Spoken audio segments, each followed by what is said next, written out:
Conference চলে যাবো, তখন যা হয় হবে। এখানে এক মারতে আসিনি, আমি কাজ করতে আসছি। তোমাদের এজেন্ডা আমি নিয়ে আসছি, এরপর এজেন্ডা যদি বাস্তবায়ন না হতো তখন মক করতা। এই মক করা তোমার নাই বলতে শুনতে পছন্দ করো, অন্য কিছু বলতে পারতা, এত লোক নিয়ে আসতে পারতা। কোন ওয়ার্ড বলতে তোমাদের বিষয়, আমি কথা বলছি, কথা বলছি, তুমি সেখানে তোমার মতো করতে পারতা। কিন্তু আমি এজেন্ডা আনার পরে তোমাদের এতটুকু সম্মান বোধ থাকবে না, আর তোমাদের এরকম করে মানে ঢুকে যাবো বলবো যে কোনো শৃঙ্খলা ছাড়া, কোনো নিয়ম ছাড়া। আর এরপরে বলতেছো আমি এখন কথা দিতে হবে, আমি মিটিং পোস্টপোন করে দেবো এখন।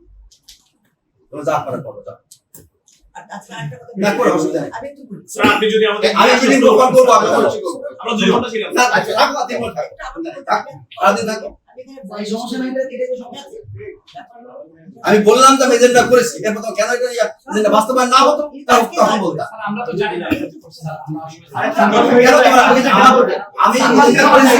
আমি এজেন্ডা করেছি, আমি এজেন্ডা এনেছি, অবশ্যই কোনো উদ্দেশ্য আছে। আমি আমার মধ্যে সিদ্ধান্ত নেব না একা, বিকজ এখানে ফাইন্যান্সিয়াল জড়িত, আর্থিকভাবে জড়িত বলেই আমি সিদ্ধান্ত নেব না। সিদ্ধান্ত নেবে সিন্ডিকেট হাইয়েস্ট বডি।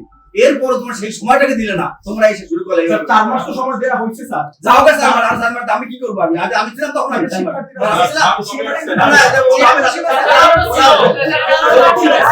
আমি 4 মাস পরে না, আমি 4 মাস আমি আজকে জেনে গেছি, আজকে জেনে সিদ্ধান্ত হবে। আজ আমি কি বলছি, আপনি ছিলেন, চেয়ার ছিল স্যার, চেয়ার ছিল স্যার, তাকে বলতে আপনি ছিলেন,